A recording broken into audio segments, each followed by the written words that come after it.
Welcome to my YouTube channel. कैसे हैं आप सब? आशा करती हूँ आप सब बहुत अच्छे होंगे। चलिए, आज मैं आपके लिए एक बहुत इंपॉर्टेंट बोर्ड के लिए चैप्टर लेके आई हूँ, यूपी बोर्ड क्लास 12।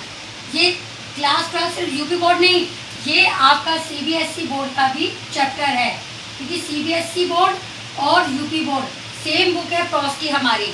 ठीक है, उसका फर्स्ट चैप्टर है द लास्ट लेसन। जैसे आप चैप्टर के नाम से जान सकते हैं, लास्ट लेसन यानी किसी टीचर का वो एक आखिरी लेक्चर होगा जिसके विषय में ये बात की गई है। इसके अंदर मेनली दो कैरेक्टर है, मिस्टर हैमल यानी कि एम हैमल, जो कि एक टीचर है। कौन है बेटा? वो टीचर। और वो जो टीचर है वो क्या पढ़ाते हैं? French language. क्या पढ़ाते हैं वो? French language. और दूसरा है फ्रेंच, जो कि एक स्टूडेंट है,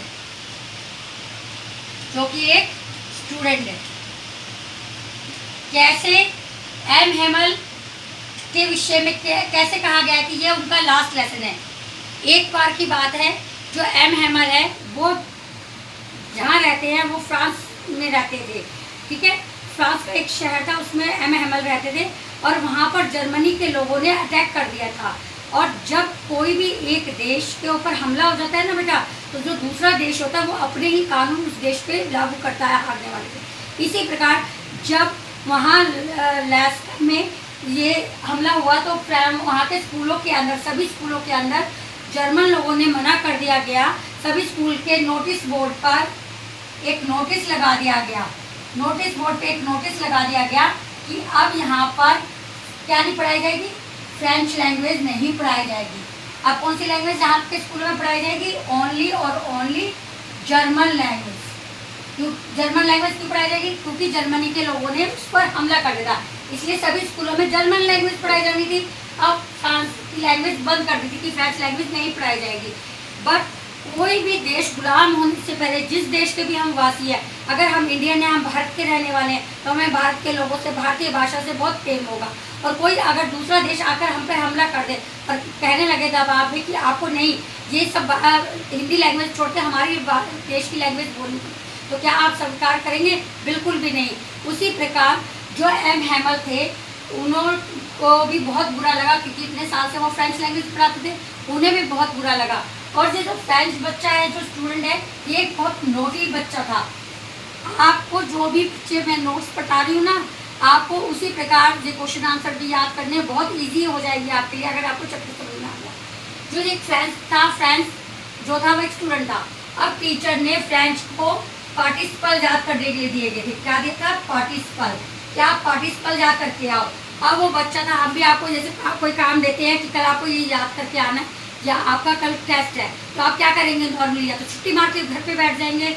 बट इसी तरीके से जो फ्रेंच था ना, फ्रेंच भी बड़ा मस्ती में चलता आ रहा था स्कूल के रास्ते में, कभी इधर देख कभी इधर देख कि सर का पीरियड मेरा छूट जाए। बट वो जो स्कूल के अंदर जाता है तो वो देखता है कि एक नोटिस बोर्ड के अंदर बहुत सारे लोग नोटिस बोर्ड के पास खड़े हैं और एक नोटिस को देख रहे हैं। तो वो थोड़ी सी और आगे जाता है, फिर जैसे क्लासरूम में पहुंचता है तो देखता है कि जो नॉर्मली उसका टीचर लेट आने पे गुस्सा करता था, ये काम याद ना करने पे गुस्सा करता था, उस दिन उसके टीचर ने उसको बिल्कुल भी गुस्सा नहीं करा और देखा क्लासरूम में उसको आने की परमिशन दे दी। और वो फ्रेंड ने देखा कि वहाँ पर बहुत सारे गाँव के लोग बैठे हुए हैं, और जो उसके जो टीचर है ना, जो डेली ड्रेस पहन के आते थे, बेटा ध्यान देखना, ये जो मैं बता रही हूँ ये क्वेश्चन भी आता है बोर्ड एग्जाम में कि उन्होंने मिस्टर हैमल ने क्या ड्रेस वॉर कर रखी थी। उन्होंने जनरली जो अपने डेली कपड़े पहनते थे वो नहीं पहने थे, जो ओकेजनली नॉर्मली किसी फंक्शन में, अवार्ड फंक्शन में या किसी और जगह जो पहनने के लिए वो एक स्पेशल ड्रेस पहनते थे। उनकी ड्रेस के कोट पे फ्रिल लगा हुआ था, उन्होंने एक हैट पहनी हुई थी, उनके बटन लगे हुए थे कोट के अंदर, उस टाइप की उन्होंने एक ड्रेस पहनी हुई थी, फ्रिल ड्रेस पहनी हुई थी। तो वो फ्रेंड्स देखकर बड़ा हैरान होता है कि आज सर ऐसे कैसे तैयार होकर आए हैं। तो उन्होंने अपने लास्ट लेसन में गांव वालों को संबोधित करने के लिए बुलाया था कि आज मेरा अंतिम दिन है और आपको क्या करना है। उन्होंने अपने लास्ट लेसन में, बेटा नोट कर लेना सभी बच्चे, क्या कहा था एम हैमल ने कि French is a very beautiful language. क्या है? Very beautiful language. You should love your language.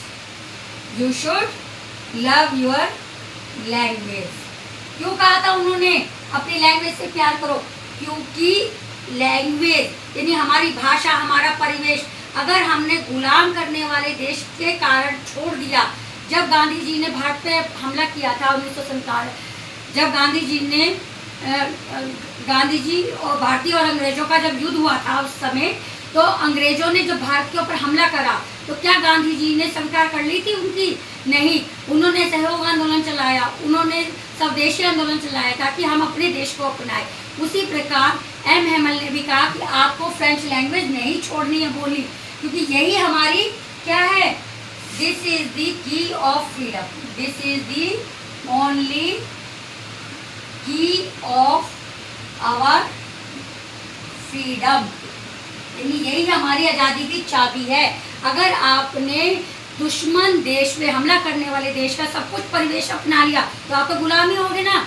आपको गुलाम नहीं होना है, आपको अपनी लैंग्वेज से प्यार करते रहना है, यही आपको आज़ादी दिलाएगी। और अंत में एक क्वेश्चन और आता है बेटा कि अंत में उन्होंने ब्लैक बोर्ड पे क्या लिखा? उन्होंने लिखा ला वीवा फ्रांस। क्या लिखा उन्होंने? ला वीवा फ्रांस, यानी फ्रांस, इसका मतलब है फ्रांस जिंदाबाद। तो आपको आशा करती हूँ कि आपको ये चैप्टर बहुत अच्छे से समझ में आ गया होगा, जो आपके बोर्ड के एग्ज़ाम में हेल्प करेगा। मेरे चैनल के साथ बने रहिए और चैनल को ज़रूर सब्सक्राइब कीजिए। Thank you, have a nice day.